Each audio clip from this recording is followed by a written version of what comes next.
I'm one of the executive directors here at Inclusive Communities. Let you know we are recording this so that we'll be able to post it on our YouTube channel for folks to watch that weren't able to join us. You are not being recorded, and when we go into small group and group conversations, we will not be recording during that time. But just a little background. So this is part of our dialogue project that we like to do. We've been doing with various universities and UNO included, but this one is a partnership with the Movement in Omaha for Racial Equity or More. And when Ajmal approached us about doing a Black History Month, a conversation and having the opportunity to have Merapelo here, who is visiting from the South African project. We thought this was a great chance for us to pull the two groups together and have a conversation about global anti-racism and during Black History Month, because I think too often we only segregate out what's happening in the United States and not do the linkages and the conversations about how both are connected in the United States and also in Southern Africa. So I'll start first question and just have our two panelists and our feature here of Ms. Shauna. Just introduce yourself and the organizations you represent and the work that you do. So Shauna, we'll start with you. Thank you very much for having me. My name is Merapelo Shana Letebele. I'm a citizen of the Republic of Botswana in Southern Africa. So I'm here today to talk to you at the invitation of MORE, which have started a new program that they call the Southern African Project. I think Ajmal can better introduce it, and then I can talk more about it just so that things flow better. Yeah, I really appreciate it. I'm Ajmal Byndon, the chairperson of the MORE Board of Directors. Just a little background on myself, then get into this a little bit, is I was born in Hastings, grew up in Omaha, 14 kids in the family, went to University of Nebraska and Lincoln, decided to join the Peace Corps, and I ended up in Botswana, where I met my late wife and was there about 2 years, about 45 years ago.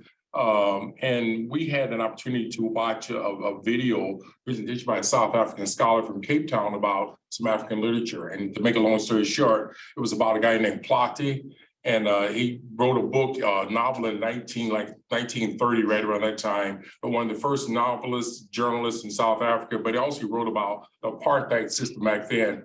And we were watching together, and we said, we should do something like this. And so after I started reading about it, I became involved very heavily in his writings and reading. Then somebody wrote a biography of him, and I became even more fascinated because he actually came to the United States, tried to work on civil rights back in the 1900s with W. Du Bois. And so at some point, the MORE Board, we talked about having somebody from Botswana to come over and help us start a project where we do this comparison analysis of South African apartheid and what happens here in the United States.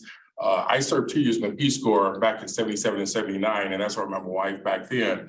And what I discovered is that the experience in South Africa, I was in Botswana, but I traveled to South Africa because that's where her family was originally from. And it was almost like growing up and being in the United States, apartheid, doing segregation. I actually got refused to go into certain restaurants because I was Black, even though I was American, but that didn't matter. And so this project is about how we talk about Southern African politics related to colonization. I even found out later they had even slavery there, and what happens in the United States. And we're dealing with racial healing, racial reconciliation, reparations, all those topics. And it's related to MORE, which is dealing with race issues.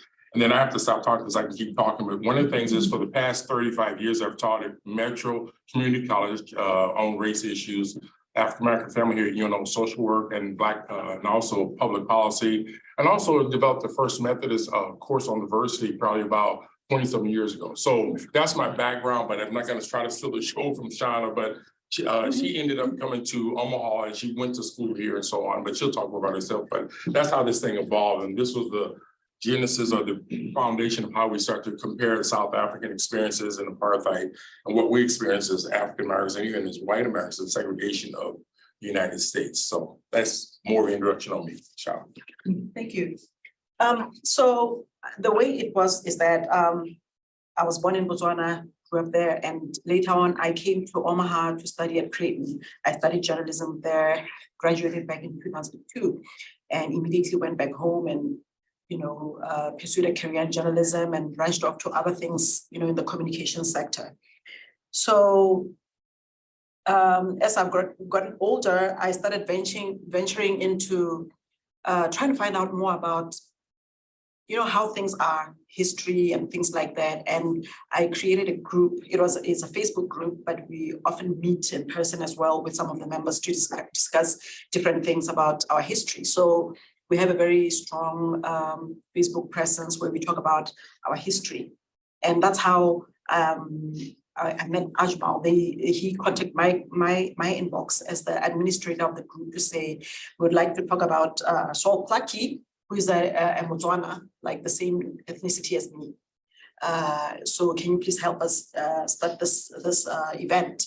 So that's how it came to be. And in the end, they decided that I should go back I should come here, get a bit of training and meet people, wonderful people like yourselves, so that I can prepare to go back to Africa and start a whole new movement of some sort where we try to link African Americans and Africans on things that can just bring us together and help us on a global scale to deal with issues of race and racism and all that.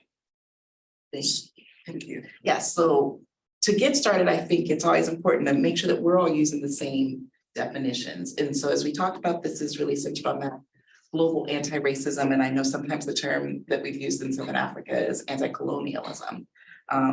Would you both just please define anti-racism from your perspectives, Ajmal from the US perspective and Shauna from the Southern African perspective?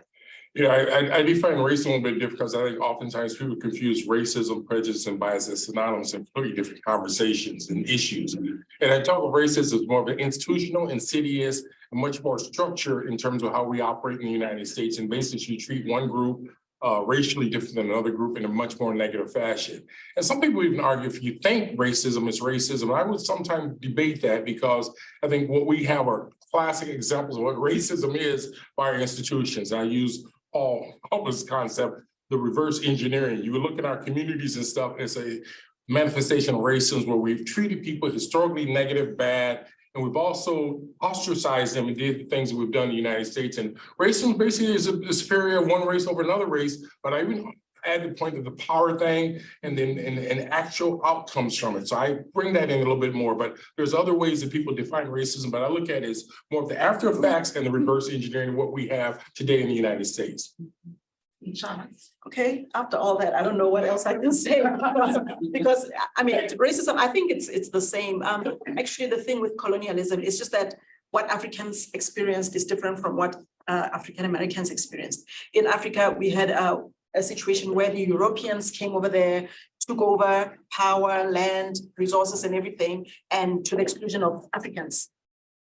Okay, and then in the case of African Americans, the kind of racism they experienced is whereby they were taken out of Africa and put through the same things that we went through while we were in the continent. So basically, it's just discrimination, of one group or by another, which is much more powerful. And usually that group, sometimes it might be a minority. So I think that's where the confusion is, because in Africa, we're in the majority. And the form of racism that we experienced was given different types of names depending on different things. So with Europeans coming into Africa and colonizing us, and then subjecting us to racist practices and all that. So that they ended up coming up with what they called apartheid. So that was that form, which means separating and segregating ethnicities and races and just not dealing with each other and having more power and excluding others from politics, or economic opportunities and things like that. So anti-racism would mean any action that is aimed at, trying to fight all that or reverse it or, even annihilate racism. And so with mentioning apartheid, I know that you have photos, and as a journalist, you spend a lot of time kind of looking and putting the links between the traumas that were experienced by Black Americans in the United States and then Black Africans in Southern Africa. So I'm gonna bring up your PowerPoint here and just give you a chance to show us some photos and talk through what those are about. Thank you. So before you do that, I think what's a good introduction is you told the story when you were here at Creighton and you saw these pictures for the first time. So that sets the tone of the aha moment of, we say that in some of my church circles use the word epiphany. Yeah, while she's looking for that, I can just tell you what happened was during my study at Creighton, in one of the courses, I think it was history of photojournalism or something like that. So they were just basically trying to show us how journalism has brought a change in the world by, taking pictures of what was happening during the world wars and things like that to everywhere else in the world. So they kept on showing pictures of, they even showed pictures of what was happening during the apartheid era in South Africa. And, kind of juxtaposing it with what was happening in America. And having come from Southern Africa myself, a neighbor to South Africa, my country is like, we share borders. We used to be in South Africa before, they kicked us out and we formed a new country, So I didn't even know some of these things, just to show you the power of journalism or lack of it, because we didn't have a television station when I was growing up. And so we didn't know what was really happening. We kind of knew, because in my country, we are just like majority Africans and few, Europeans. So, but we knew that when you go to South Africa to visit your relatives, something else is happening there. You can't do this, you can't go here, you know what I'm saying? So I really didn't understand it. I had to come to America to actually understand the depth and the atrocities of the apartheid era. So what I did with what I'm going to show you in a little bit is just to show you some of the pictures like the ones that I saw during my journalism education. So I'll just go ahead and how do I get it to start? The bottom. The bottom one? Yeah. Isn't the reverse?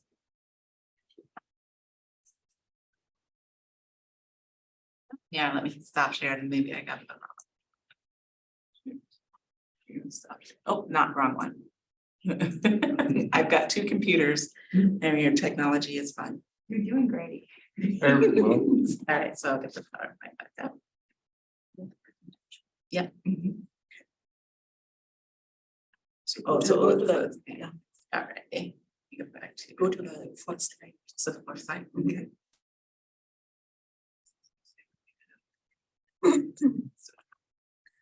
Oh. Yes. So basically, I can just chit chat while she's still trying to sort it out. So basically, the idea is one of the things that we want to be able to do with more is to make sure that Africans in the continent and those in the diaspora are able to speak together and confront the issue of racism, because it's still going on even in Africa today. There you go. Yeah, I can just show you, this is where I'm from, okay? This is Africa. A lot of people think that Africa is just one country, but it's a huge continent and it has all these regions. There's North Africa, South Africa, West Africa, East Africa, Central Africa, and we're right there in the bottom, in the green. So since most people know where South Africa is, my country is the one, the second one from the bottom. That's Botswana. So this was on the right-hand side there. We have our land holding as an ethnicity before apartheid. Okay, so this is where our people were different tribes, different groups of the same group. Oh, it's going backwards. And then when you look at the slide on the right there, do you see those orange brownish little things? That's what the Tswana people in South Africa were left with by the time the Dutch and the English had taken all the land. So from that on the left, to live in them, well, the one where it says Botswana, that one we were able to defend it during tribal wars and things like that. So we kept that, and in what is South Africa now, they took everything except those little dots that you see there. And now, since they gained independence, they got a little bit of it back. And the most interesting thing is that my own tribe, I don't mind, I know that there's a problem with using the word tribe. I'm just using it because I know everybody knows what it is. I don't particularly feel offended by it personally. So where it says Botswana, just right there below Botswana, that's where my people were from. And in 1852, there was this huge war. We ended up just running into what is now Botswana. So that's how it came to be. We're the same people, just like I'm showing you, in a very big area. So when the borders were put up by the colonial masters, we ended up being on one end, but we're basically the same people as these. This man was one of the ones who remained on the other side. speak the same language, do everything the same. So we've already spoken about his books and all that, and how we're able to meet through my history group. So now we'll get to the meat of the presentation. And I can just start off with this, showing you the characteristics of how racism manifested itself in South Africa and in the United States. As you know, the African-American history starts with the enslavement being brought to the United States, right? And you'll find that the same thing happened in South Africa, where even though, the Dutch and the British went over there and, occupied the land and took it and took power, right? And the kind of slavery, there was also a different type of slavery that happened in South Africa. They call it embokslings. It's an Afrikaans term or a Dutch term. What they used to do is they would come in and just into a little village and just raid all the young children from 6 to maybe 12. And they'll take them away from their parents and take them to do some slave labor in their farms and all that, which is very similar to what African-American experienced here. And then later on in life, there was an abolition of slavery in the United States back in the 1865. And in South Africa, it ended in 1994. And one of the interesting things about this issue is that just as in the United States, you see how Native Americans were put in reservations. Yeah, the Dutch did the same thing to the Africans. They put them in what they call the Bantustans. Like I showed you, those little brown dots were the Bantustan of my ethnic group. And the majority of the pictures that I'm going to show you will be sort of like comparing what was happening through the Jim Crow era and what was happening throughout the apartheid era. And I'll also touch up on contemporary issues, in the race relations thing, both in South Africa and in the United States. So actually, I can just say now, African Americans are still experiencing racial discrimination in a lot of ways in the United States today. And on the South African side, not so much, but the Europeans are still holding on to the land and the power and the economy. And there's talk of Africans now trying to take the land back because they're not able to do anything. If they cannot farm, they cannot feed themselves, but there are no jobs and things like that. And one of the most interesting things is that a lot of migrant Africans flocked into South Africa since the South African independence, looking for opportunities and things like that. And we often see xenophobic violence. They're killing other Africans just because they think that they're taking the opportunities and things like that. So it is the sort of things that we kind of want to go back to. When I get back to Botswana, we will deal with, where we know that we used to fight all those tribal wars and there's new xenophobic violence. So we're going to try and bring groups together. So now, sorry. As much as I'm talking about South Africa a lot and Botswana, but I just kind of wanted to show you this map. It shows what was happening during the apartheid era. You can see the British flag there. Those are the places that the British claimed. And the ones with the green and the yellow and red, that's where the Dutch were. Okay, just so that you see. And you see all these countries surrounding Botswana. You see the Bechuanaland Protectorate later became Botswana. That's where I'm from.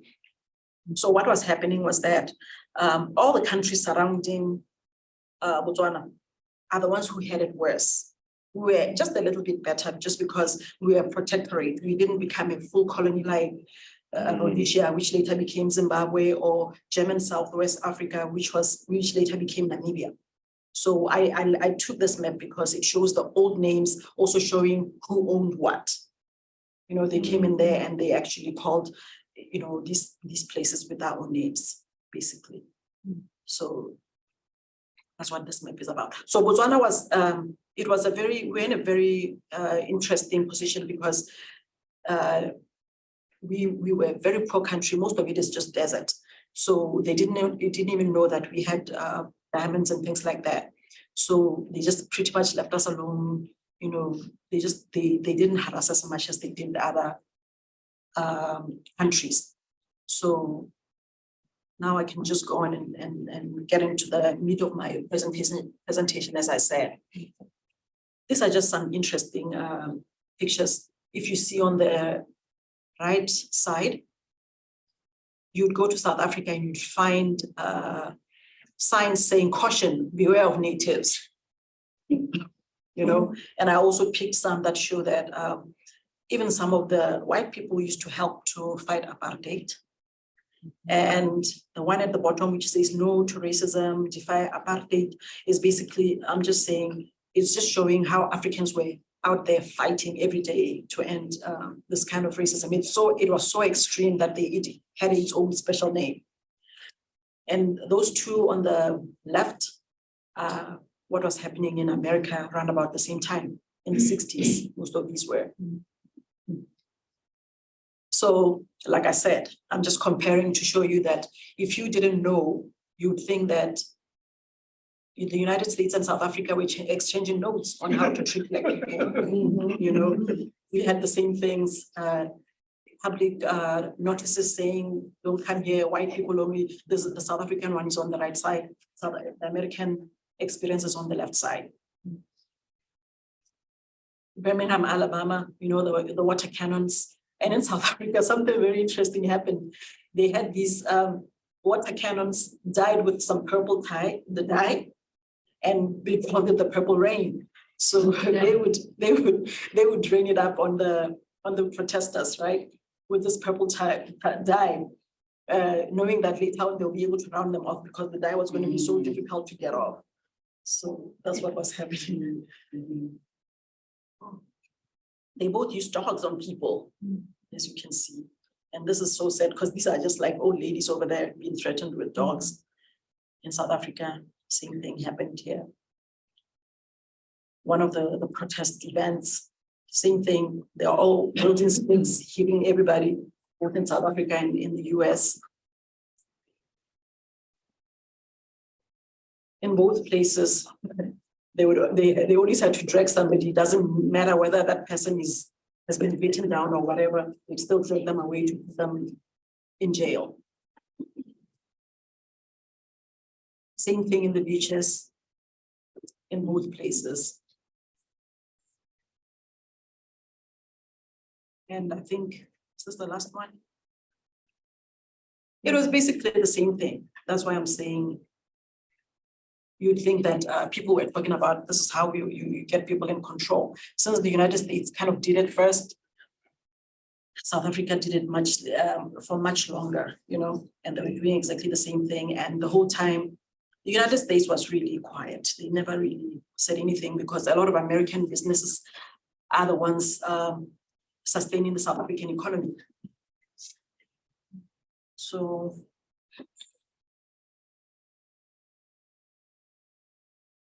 yeah, no, I think this is the end of it right now. We'll move on to something else until, do you have anything? I didn't know for sure if there's this other part on here.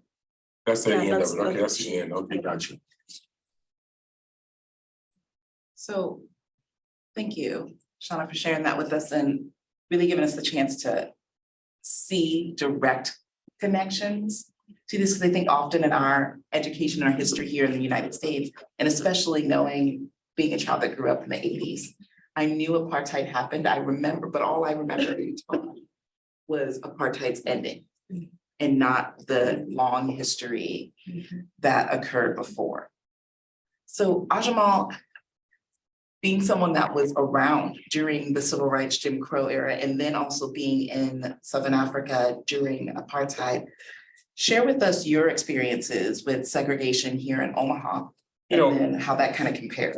What was fascinating for me is, and I shared this story when we was kids, our mother sent us to Mennonite church. They were Baptist, but they sent us because we had to walk. It was a lot of us, so she couldn't put us all in the car. My father and them. So I actually stayed at a white family's farm in Cologne, Iowa for a year, and basically it was my first understanding white folks, just being like a foreign exchange type student in Cologne, Iowa, which is roughly about 20 miles outside of Iowa City. I lived on a farm, so it was a deep experience. It was the principal, no, it was an English teacher I was with, and his wife was secretary at this Mennonite school. So that was my first encounter with race issues outside of North Omaha. The second thing is that after that, my mother was involved in the segregation movement, desegregation, integration. She was one of the 7 women who sued the public schools for their segregation and dragged them in court like a whining dog, I like to say, because we intentionally desegregated kids in our schools. And so they won that case. They lost the first case locally, 8th Circuit Court, they won. And so we had busing in Omaha. And by the way, busing was relatively peaceful in this city and we didn't have a lot of negativity. And then the other thing related to that is I grew up at a time in North Omaha where you didn't interact outside your neighborhood. And so it was after this busing experience and we started to integrate more, the interstate, all that, we started to see a lot more of it. Went to the University of Lincoln, and I encountered a different worldview, being in the minority, being a person of color, very few African Americans at the university, working in being a student, not an athlete per se, and just dealing with the apartheid, living in a dormitory. And I call it apartheid because for the most part, we didn't have a lot of great integration. You'd probably be the only Black student in the class. I majored in political science. But what happened is after I grew up and saw this, I thought, something's got to be better. My mother was one of those kind of people who took no prisoners. I like to tell the joke is, she whooped us before we got bad. In other words, she said, son, I'm getting whooping, so I can't hold on, I have to give you a whooping. But anyway, I tell you the story that to say, she took no prisoners. I mean, she was very adamant about being Afrocentric, supporting people. And so after being the first kid in our family of 10 to get college degrees, I joined the Peace Corps and went to Botswana. And then as I traveled, I started to see the comparative analysis. And it was mind-boggling, the same kind of behaviors that took place in the United States, I saw in South Africa, even though I was just visiting every now and then. And I think it was the most profound thing is having lived in that rural community form in Iowa, I started to see white people as regular people, not gods. Again, when you grow up in an environment of segregation, you never interact with people, you either demonize them or you worship them. And I learned how to deconstruct words and stuff. And I was also socialized based on this experience is that if I didn't use profanity, I could say anything I wanted to say in our house. And so I grew up with that environment. And part of the thing that I learned is that for the most part, when I went to Lewis and Clark, even in 9th grade, I paid my way there for at busing, I would be like a B student or in North Omaha, go to Lewis and Clark in West Omaha at that time. I was a C student. And my mother was very conscious of helping us try to deal with these different dual systems. And we also came to the conclusion as a family that in order to improve our society, you had to get people together. You have to challenge each other. And one thing I think about the segregation in the United States, and particularly I would call it apartheid at times, some people don't like that term, but you had the same effect. And the last point I want to say is probably the most important for me is that when I was doing my specialist degree here at the University of Administration, I wrote a district, my specialist degree, and it's still over at the library. I think it's generating some heat still. They don't have to pay for the heat over there, but it was about a comparative analysis of Omaha public schools and how the segregated kids in those distributive areas and courses and what happened in South Africa in terms of apartheid education.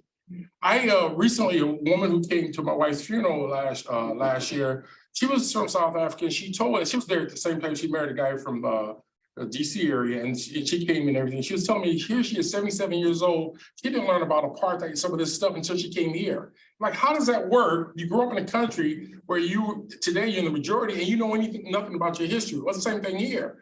When I'm teaching Black studies and teaching ethnic studies and so on, I'm amazed about the people who don't know about our basic experience, or they grew up past apartheid. And by the way, in classes, you have to tell people what apartheid is because they don't know about it. And so part of the thing I think we got to be about, particularly today and elsewhere, is how do we link our histories collectively? And I think the thing that's probably that resonates is when I read The Warmth of the Other Sun and I read stuff related to caste and so on, it basically comes back to we got to do a much better job in our education institutions and deal with folks so that we don't see them as boogeymen or boogie-womans or whatever, and be much more engaged on this, how our history affects the way we act today.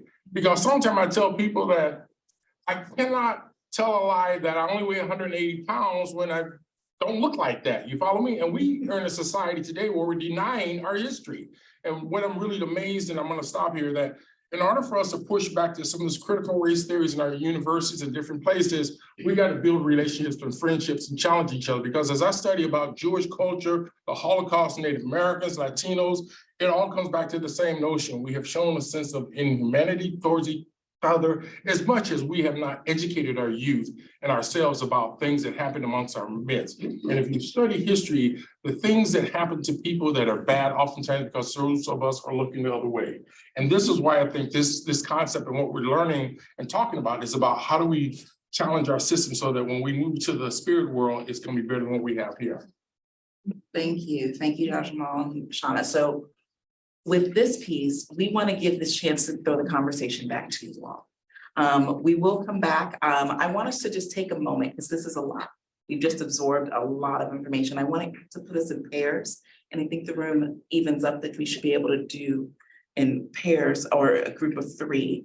But just take a minute to just talk with a partner about what you just heard, kind of process a little bit. We'll give you about 10 minutes to just talk in pairs, but just what stood out to you, what information was new or is a repeat, and just kind of how you feel and your thoughts about what we just learned. So we'll do that for about 10 minutes. Yeah.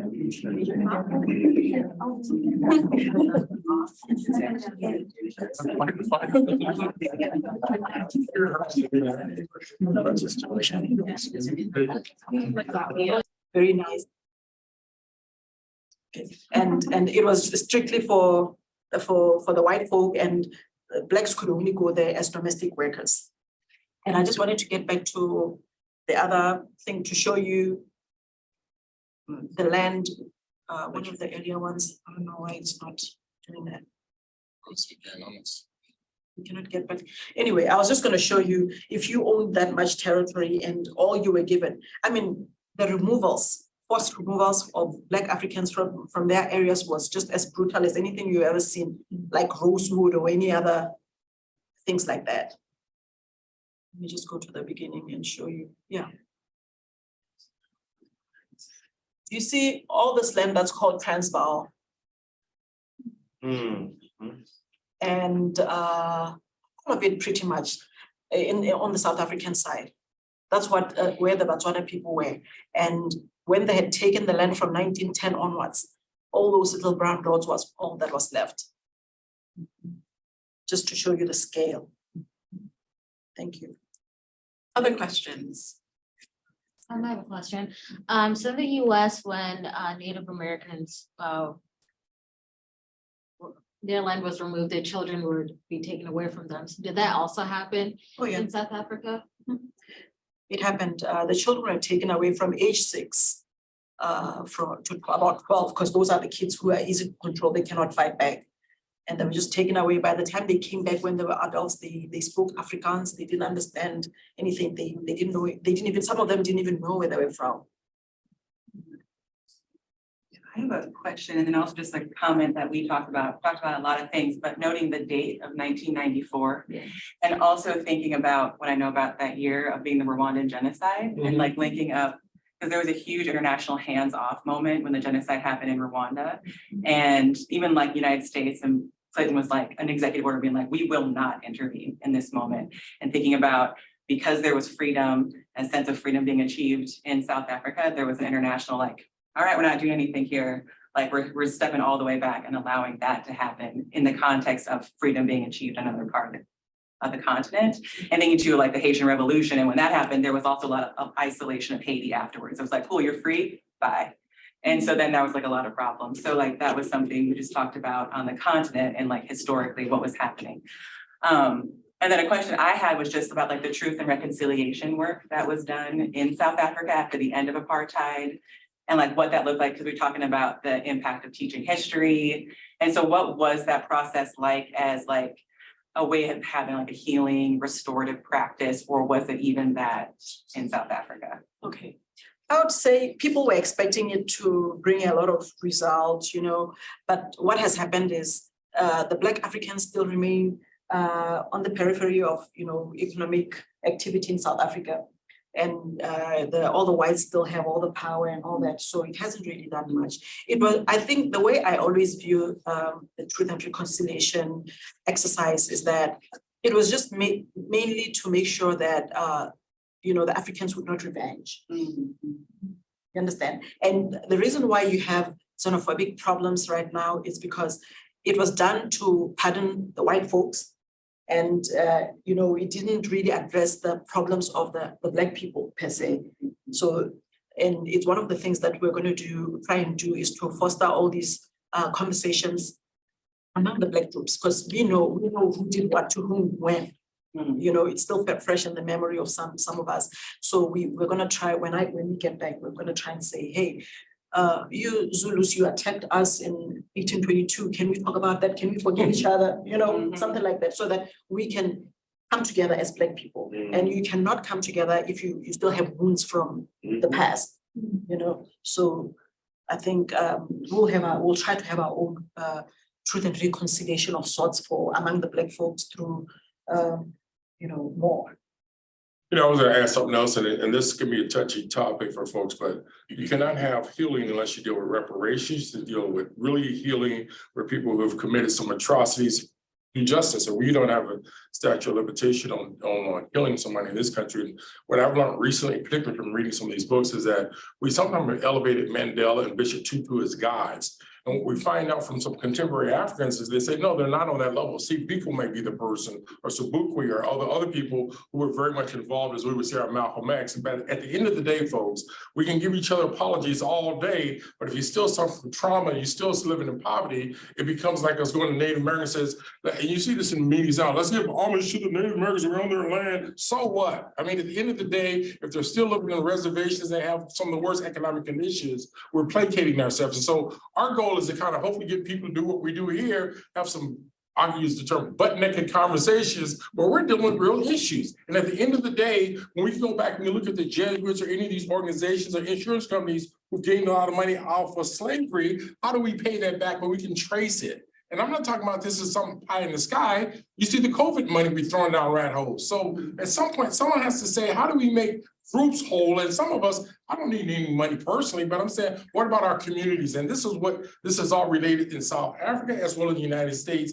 It's about race and racism and historical trauma and even the violence we see. We can trace that back to a lot of things. So we want to look at it. And again, some of us will say, me as a white person, who's my ancestors? Hey, if you live in large, you can show that you got your house off of enslavement money, or the government did some stuff like Nazi Germany. We need to have reparations, as we've done with the Japanese, Native Americans a little bit, and so on and so on. So those are difficult conversations to have, but at the end of the day, folks, if we walk away from this conversation and we haven't done anything different, then we really have not transformed each other in a sense.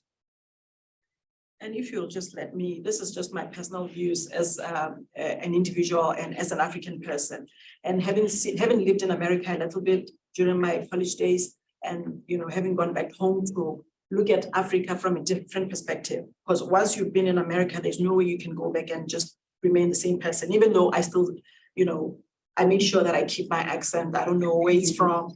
So, but this is how I speak English, because I speak another language. Okay. So what I've seen is that as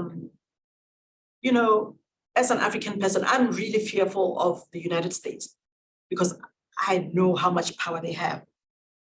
And at the same time, I feel like it's up to the United States to make sure that they can end racism if they really want it, because they're the ones who, perpetuated it in a much bigger way than most in the first place. And I feel like they can also end it if they really wanted to, because look at how America has been able to export its culture, its food, weapons, everything to the rest of the world. And if they also put into some people's heads that you can enslave others or whatever, they can also say, hey, we are the world power, we're the dominant ones, everybody stop. Because if you don't, you know what they can do, right? I know I'm saying it in a simplistic way, but I think there's a lot of truth in it. America controls the United Nations, which is supposed to be the world government. And they do have all these commissions and forums and departments and what have you that deal with this thing. And they're not doing it the right way. We know that if America really wants this thing to end, they can do it. In the same sense that if they feel like this country, you've seen how they export democracy, for instance. Surely you cannot tell me that they cannot really take. I mean, if it's still happening in America, they're not yet ready. That's what I'm saying, basically. Thank you. Has now been said. I heard that noise. There's some behind that vocal cord. I heard it. Other questions? Other reactions. Yes. I had a question about role of education of young people. And I see this worldwide as very transformative moment. The reason why we're having this debate about critical race theory is because you saw so many white and Asian, all nationalities of young people joining Black young people in these protests while we're on lockdown. And you had white kids challenging their parents over these conceptions that they had. Well, he must have done something. There were so many videos and Instagrams and TikToks of kids crying or yelling like, I can't believe my parents said that. I can't believe that somebody that raised me believes stuff like this. And you saw those protests all over the world. In South Africa, roads must go. So they pulled down that statue of Rhodes because he was like this symbol of colonialism, imperialism. And so I'm just wondering, where do you see that going, the student movement at this moment? Because I question whether the US has the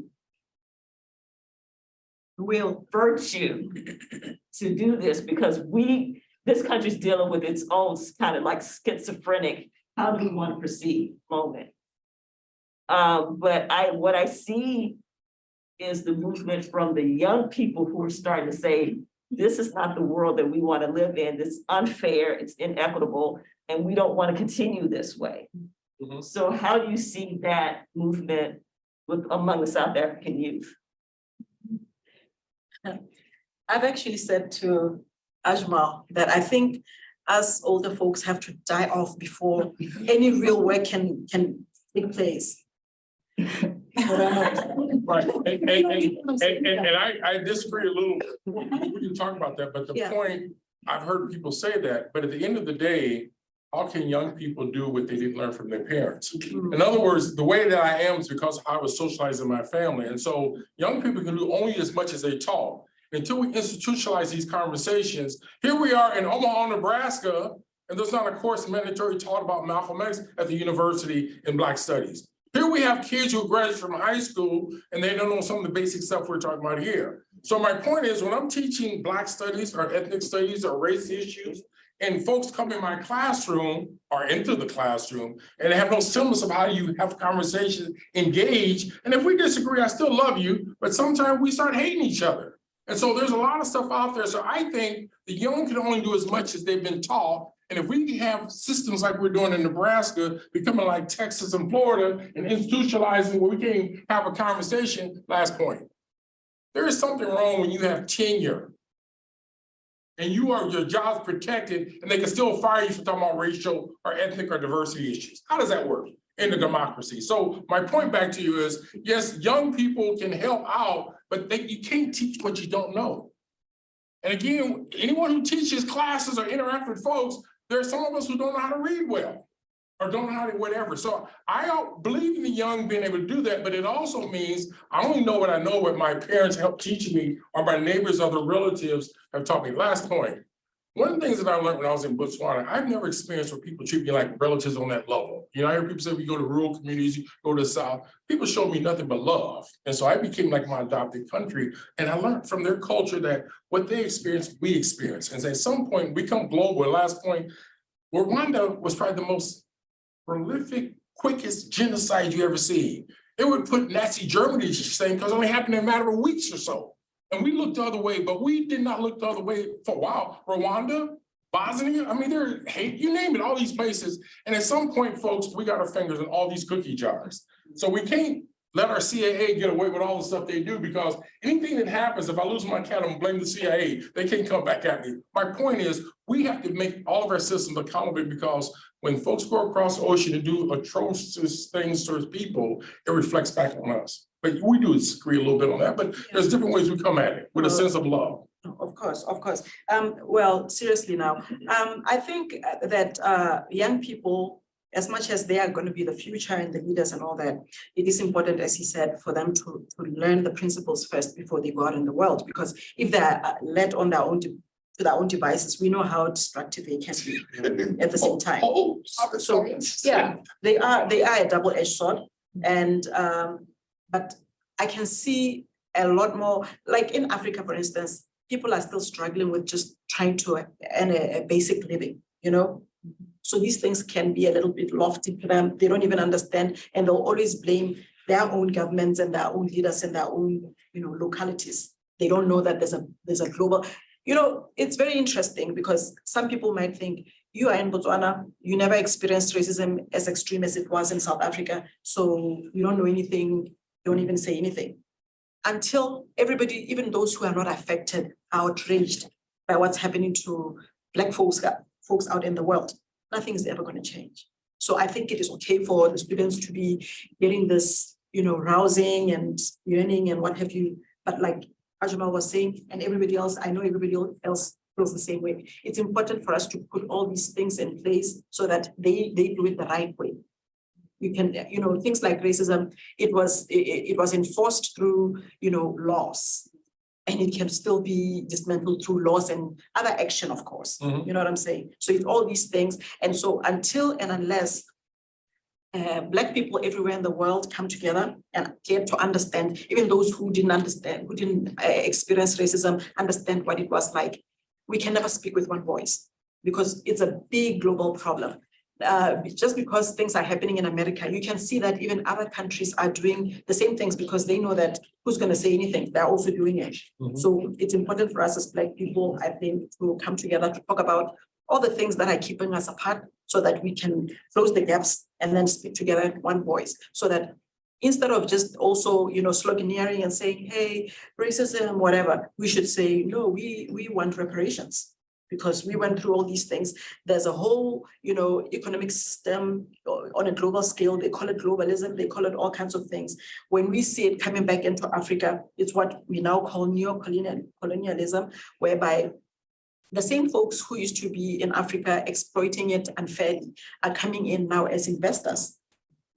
And when they come in, they live in their own little communities. That's happening in my own country in Botswana. They live in their own little communities. They don't integrate with us and they treat their workers poorly because they have the money. So all these things are happening. And I think it is good that we are here with more trying to make sure that I go back to Africa and try to see how we can start something new, something better.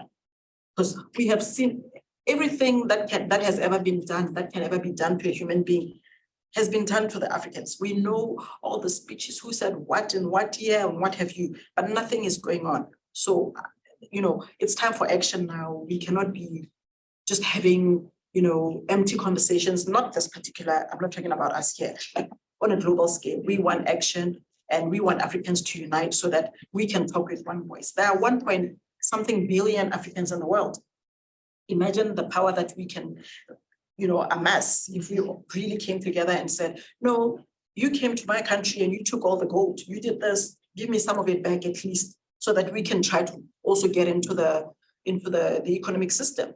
Because it is even the economic system has been created to kick us out, to keep us on the curb. You know what I'm saying? I was just telling her earlier that Botswana is the world's biggest producer of diamonds by value in the whole world. Sometimes Russia surpasses us, sometimes we beat them. We're right about there. But our diamonds are being sold in Denmark, or whatever country it is, Antwerp. They have a diamond trading organization there. And but we have the diamonds. But it's difficult for us. They just want to grab them wholesale and then sell them, at much higher gains and all that. And we're just here. We started our own diamond trading company in Botswana, and nobody's coming to Botswana to buy because they are the ones who have marketed themselves as the ones, and they're the gatekeepers. You know what I'm saying? So all these things are happening. No matter what we do, even if we are all 54 countries in Africa that are independent, we do not have access. Because remember that before colonialism or any of these things, we were just living simple lives as agriculturalists and things like that. And they were like, no, that's too, what was the word, uncivilized. Come to this way, you know what I'm saying? So we've come on to this way, and what's there? There's nothing for us. We cannot really get in there. Try getting a little product into the United States. Just a little bit, something. They call it, what's the word? They call it, import. They will tax you to them. So you cannot access the US market or the UK market or any other.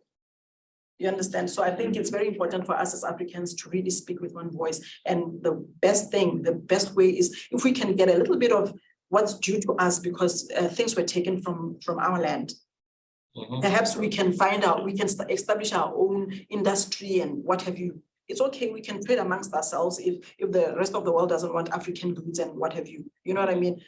But I don't think it's okay for people to say, no, this is the best way, quality of life, it's measured in the Western terms and all that, but we cannot access it. And will forever be seen as the third world or whatever because of that. So thank you. Everybody's raising hands at the same time. What's going on here? We only got 2 minutes left, y'all. So We'll go ahead and go ahead and follow up and then we'll pop over here. So I wanted to follow back up on, because you raised neocolonialism, and I wanted to ask about the role of China, because I recently saw a map of the continent, and it showed all of the countries that China has given loans to. There are only 2 countries on the whole continent that didn't have loans from China. That to me is astounding. But then when you see the amount of money, and it's usually for specific projects. right. So Ethiopia turned down a loan because they wanted to build an airport. And if you couldn't pay for the airport, if you missed payments, China, they would come in and take over the airport. Yeah. And they're like, no, we're not doing that.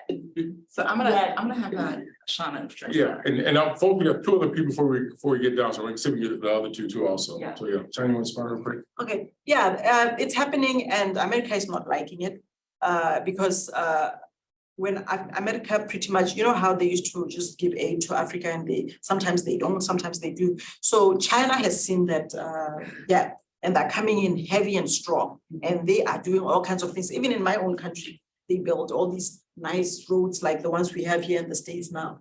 Because remember, the United Nations is saying, you need to have this Millennium Development Goal, this, that.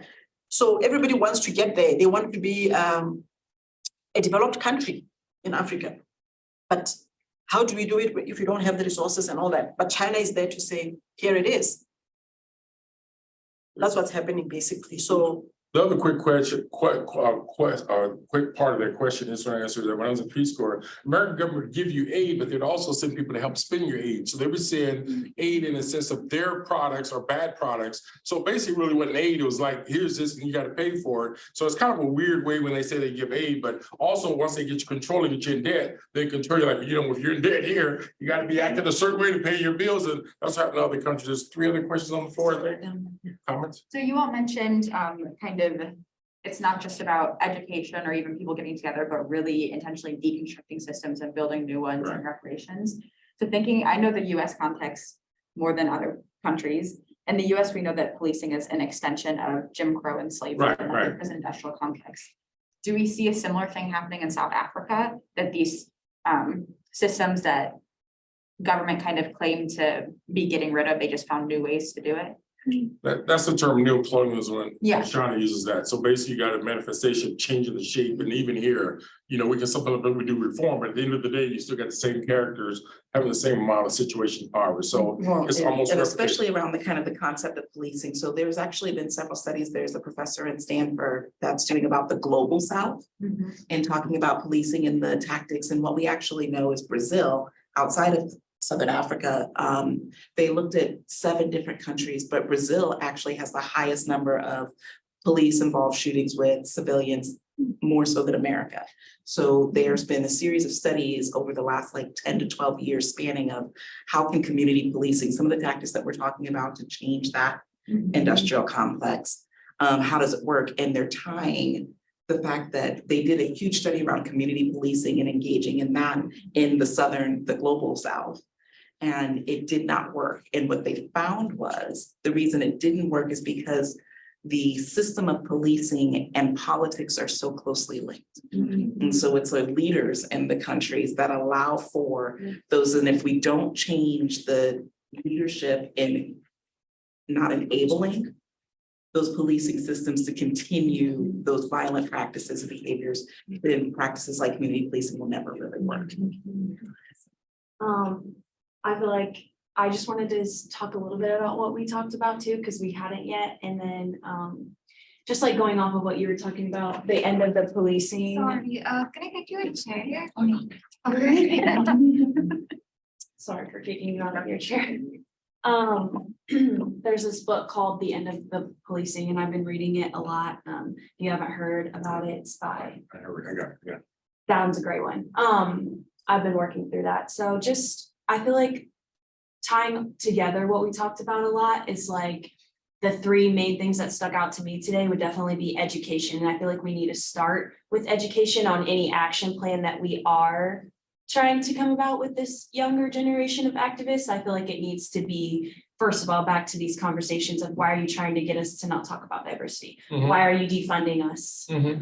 We are not going to stand for that. I feel like that is the way that we need to come at it, especially on these like larger fronts, especially when we're, you know, a land grant institution, but you're taking our money from us and allocating it back into your white students at this PWI. That's just a joke. That happened in my school, I think last year, or maybe 2021, they took our money. So anyway, education number one. Then I think it's like that larger economics. We also need to be educating about economics, not just in this country, but in other countries, and not just about what it is now, but how can we make it better and how can you build your life with what you do have? Because considering these changes aren't going to happen from our government, right? These changes aren't going to be received well. Our requests and our demands are not going to be met immediately. So how can we build these high school students who don't even know these simple things?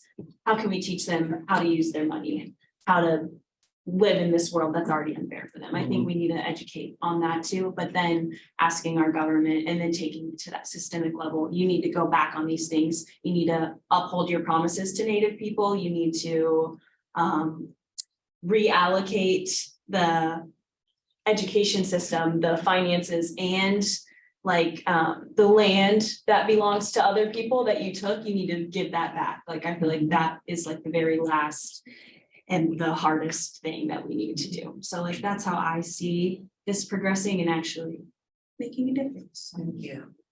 So in these last few minutes, I appreciate you talking about like, what are those actions? I want to hear from Shauna. What is your call for our participants? What's the call to action for those that are here, or the folks that are going to be viewing this online? What do you want them to commit to doing after today? Okay, no, Jamal will take that one. 'Cause I've said a mouthful. Yeah, well, one of the things that again, and I say this very respectfully, you'd be surprised when people can talk a good game but won't bust a grape. And I'm throwing this out as a question. When was the last time we dealt with something dealing with pushing back on anti-racism or anti-diversity individually? So in other words, if the cook will not eat his or her food, then why would you eat it? You follow me? So the challenge I'm gonna throw back at you, and sometimes we call it throwing out some heavy light, is we would like people to be more involved in helping international folks across the globe deal with race issues. We also need to challenge each other to facilitate more of these conversations in our circles. I used to have 7 white friends, I was down to 4 because they weren't doing the work. Had to kick them off the team, you follow me? And I say that very seriously because at the end of the day, it's like Billy Preston's song, nothing from nothing leaves nothing. You want to be about something, but you need something of that nature. So we want to have more virtual conversations internationally. We want people to donate to the organization. We're one of the very few organizations who put anti-racism in our mission statement. And you'd be surprised of people who believe in diversity, but they don't want to talk about racism or classism or homophobia, whatever. How does that work? So we want people to do that. Build social capital with those groups we sometimes disagree with. I have some very good conservative friends. I keep them around, so I know how Fox News operates. You follow me? I need somebody to translate for me, and more is trying to do more of that. We want to also make sure that our young people read the right books. We're people, I did not learn about Native Americans until I went to university and had a Native American teacher. How does that work? At this university, how many people of color, particularly African Americans, teach about race issues? You go in the education department here, they're gonna bring people in like me, right? I don't do profanity, I have no skeletons. I wish I had a skeleton so I could be like other people. But the point is, if we don't bring people to throw out some light and deal with issues, we're not gonna be able to address it. The other thing we said, we support and educate yourself. I can't teach what I don't know, and I can't travel where I won't go, okay? And we must speak loudly, and I'm gonna say the most painful experience. I had a job working with Watkins County for 3 years as a racial ethnic disparity coordinator. They brought me in, I ain't gonna mention Chris Rogers and Marion Bergerson, Patrick Bloomingdale. Want me to stay focused? Yeah, but my point is, you can't talk about racism, Ajmal. You can't talk about white fragility. You can't talk about basic stuff. How can I not talk about these issues?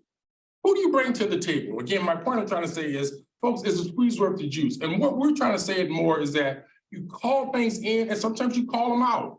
And we in Omaha can be very nice people like Minnesota niceness. But there comes a time, folks, we're in a tribal, a very terrible situation. We're in the Super Bowl of anti-racism and racism. And the way you Kansas City won that game because they played that as a team. And so that's what I throw back out here. At some point, folks, the small man, as Malcolm X says, the small woman has nothing to lose. And we got some disparities that'll keep growing, especially this COVID-19. And at the end of the day, folks, that generation that's not yet born will look back at what we've done here today. And I ask that question of each and every one of us. Can you name 1 or 2 or 3 things you've done in the past year to make it much more welcome for those who've been locked out of our doors? And that's what we're trying to say it more. Another thing is you got to read the books. And I'm going to share our PowerPoints with Cammy. So if you want to share with anyone, because we didn't get through all the details, but there are a number of books. There's transformative, there are readings that you can look at. But at the end of the day, folks, ask yourself that one question. Was there 1 or 2 times in the past year? And that's how my folks got off my football team, because they couldn't say anything. And I'm saying that very seriously, folks. So that's kind of like the conclusion of what we're saying more. We should not be the few doing the work for the many. Because at the end of the day, when you shovel that snow, they should give homage that you shovel the snow for them. And that's what we do for our ancestors. And so this is very important for us. And sometimes, what's that in the Bible verse that use that mustard seed can grow into this big thing? I use the Bible here, you know. But my point is, we got to begin to transform our community because, folks, when you look at what happened in Nazi Germany with Native Americans, it started where people start doing what we're doing today, demonizing people who look different than us. And I wanted to say at the end of the day, as Native Americans says, the white man's ice is no more colder than our ice. I learned that from my Native friends. So that kind of our conclusion for our. So as we wrap up here, we had an evaluation that we forgot to bring, so we apologize. Hopefully, we're going to share out. You've got the list of the upcoming ones, these. Yeah. Pass this around. Please take one of these and then Nikki's, if you can email Nikki. These are our future table talk, university conversations. Please go ahead and email Nikki and we'll get you your email address so we can send you the evaluation for today's event. And I want to kind of respond a little to the student movement. And not for South Africa. I think one of the pieces that we do, I do want to highlight and uplift, and I feel differently from my colleague of Ajmal here, is that these students are the space. And it's not just that we need to leave. I think sometimes those of us in the elder situation forget that people don't always have to be taught to be able to do. Good point. And so I think that is where we run into, and Shauna talked about gatekeeping. Sometimes we do need to get out because our gatekeeping is what's stopping progress, and that in every movement, it has always been led by youth. The civil rights movement was high school, college students, and in some spaces, elementary school students. So that is where, and so Ajmal's call, I think, goes to the many parts, as Shauna talked about. We have to do the healing because some of us are out here trying to work unhealed, and we can create greater damage Very good point. than we would if we work. So that's got to start with that self-work. So that's my call to action for you all, is to the wisdom of Shauna of we've got to start with our own healing. And after you've worked on, and it's going to be a continuous journey, but we've got to get to a point of healing ourselves, then healing within our communities. And then what am I doing? What are those, and if you, to Ajmal's question of, what are the 1 to 3 things that you've done in the last year to advance racial equity? And if you can't think of one, then start today. Thank you all for your time and for being with us.